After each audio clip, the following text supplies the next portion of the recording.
안녕하세요. 국어의 젊은 감각 허준성입니다. 오늘은 선생님과 함께 강남 대치동에 있는 휘문고등학교에 내신 국어 분석을 함께 해보도록 하겠습니다. 어떤 식으로 문제가 출제되고 있고 우리는 어떻게 해야 휘문고 국어 내신에서 고득점을 달성할 수 있는지 선생님과 함께 분석 그리고 전략까지 함께 세워보도록 하겠습니다. 먼저 휘문고 국어 내신 분석입니다. 우리 휘문고 국어 내신에서 이것만은 알고 가자라고 선생님이 두 가지 포인트를 꼽아와봤는데요. 첫 번째, 지필평가. 우리가 흔히 보는 중간고사, 기말고사 총 1년에 4번씩 시험을 보게 되는데 지필평가 반영 비율이 무려 80%에 달합니다. 이 얘기는 뭐냐면 여러분이 학교에서 과제로 하거나 과제물로 제출하는 수행평가는 20%의 반영 비율밖에 안 된다는 얘기예요. 그 말은 여러분의 등급을 좌우하는 게 바로 지필평가 점수이기 때문에 여러분은 지필평가에서 반드시 좋은 점수를 받아내야 한다는 뜻입니다. 선생님, 그러면 지필평가에는 어떤 문제가 주로 출제가 되나요? 라고 물어보는 학생들을 위해 설명해 주자면 두 번째로 서술형 문제 배점이 무려 40점에 달합니다. 이 이야기는 무엇이냐면 반대로 객관식의 점수는 60점이라는 이야기겠죠. 우리 60점의 객관식 문제들은요, 모든 친구들이 아마 거의 다 맞출 수 있는 수준 정도로 출제가 되는 것으로 보입니다. 물론 어려운, 변별력이 있는 문제들도 등장을 하지만요, 대부분의 학생들이 객관식은 그렇게 어렵지 않게 풀어나가요. 왜냐면 적절한 단서가 주어져 있고 그 단서에 맞춰서 내가 기억하고 있는 걸 고르면 되는 문제거든요. 그런데 서술형 문제의 경우요, 내가 알고 있지 않고 모르거나 까먹었다면 반드시 풀 수 없는 문제입니다. 그래서 이런 문제가 40점이나 출제되고 있다라고 하는 거는 40점이 여러분의 등급을 좌우하는 중요 포인트다라고 말할 수 있겠습니다. 그러면 지필평가 반영 비율이 80%고 서술형 문제가 40점 비중이나 차지하고 있는데 대체 서술형 문제는 어떤 식으로 나오고 객관식 문제는 어떤 식으로 출제되고 있는지 그것부터 알아봐야 되겠죠. 그렇다면 출제 경향은 어떻게 되는지 정리를 해봤더니 휘문고의 우선 가장 첫 번째 특징은 수능 유형의 문제가 출제된다는 겁니다. 여러분, 모의고사 수능을 이미 접해본 친구들은 알겠지만요, 내신과 모의고사 유형이 굉장히 달라요. 우리 내신은 특정 작품, 특정 지문에 대한 암기가 있으면 대부분 풀 수 있는 식으로 출제가 되지만 수능 유형은 여러분이 정말로 논리적으로 답을 찾아낼 수 있는가? 너네 정말 이거 읽을 수 있어? 읽고 이해할 수 있어? 라는 식의 독해력을 요구하는 문제들이 출제가 되기 때문에 내신 국어와는 상당히 다른 유형이라고 할 수 있겠습니다. 그래서 이번에 예비 고1, 예비 고2 친구들 중에 모의고사나 수능을 한 번도 접해보지 않은 친구가 있다면 반드시 휘문고 시험을 보기 전에 모의고사나 수능 유형에 익숙해지도록 연습하는 노력이 필요하겠습니다. 그 다음 두 번째로는 낯선 외부 문학작품과의 연계가 출제됩니다.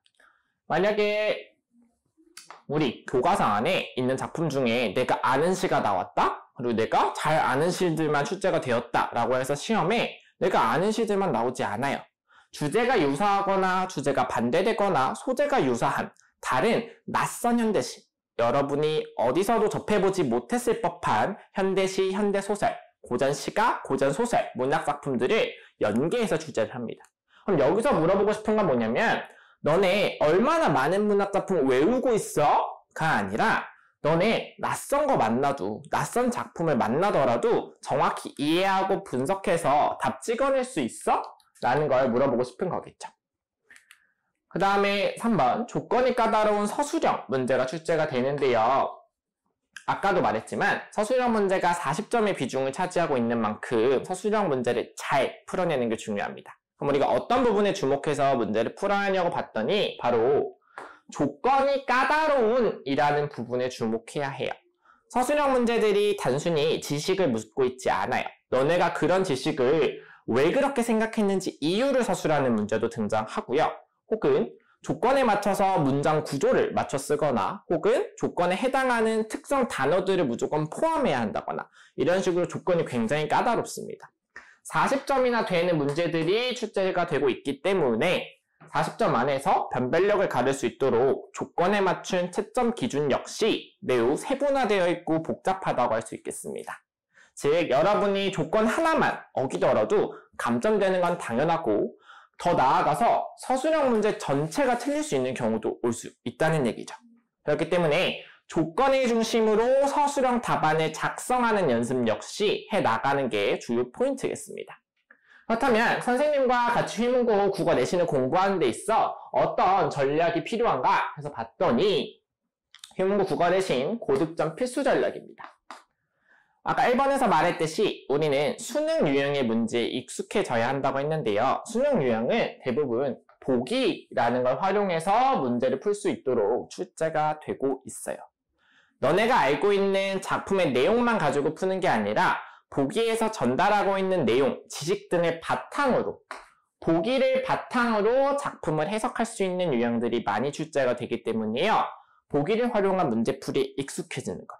보기를 활용한 예비 모의고사 문제들에 익숙해져서 수능 시험과 유사한 휘문고 국어 내신에서 당황하지 않는 게 제일 중요합니다. 두 번째, 낯선 현대시, 낯선 현대소설이 출제된다고 했는데 그럼 이거에 대해서는 우리 뭘 길러야 되냐면 독해력이라고 하는 걸 길러야 해요. 여러분, 현대시, 현대소설 진짜 많아요. 현대시 5조 5억 개나 되는 그 많은 시들 다 외우고 있을 거 아니잖아요. 그럼 우리는 낯선 현대시를 만났을 때 정확하게 이해하고 분석하는 능력이 필요한 거지 모든 현대시들을 외우는 능력이 필요한 게 아닙니다. 여러분 AI 아니잖아요. 절대 다 외울 수 없어요.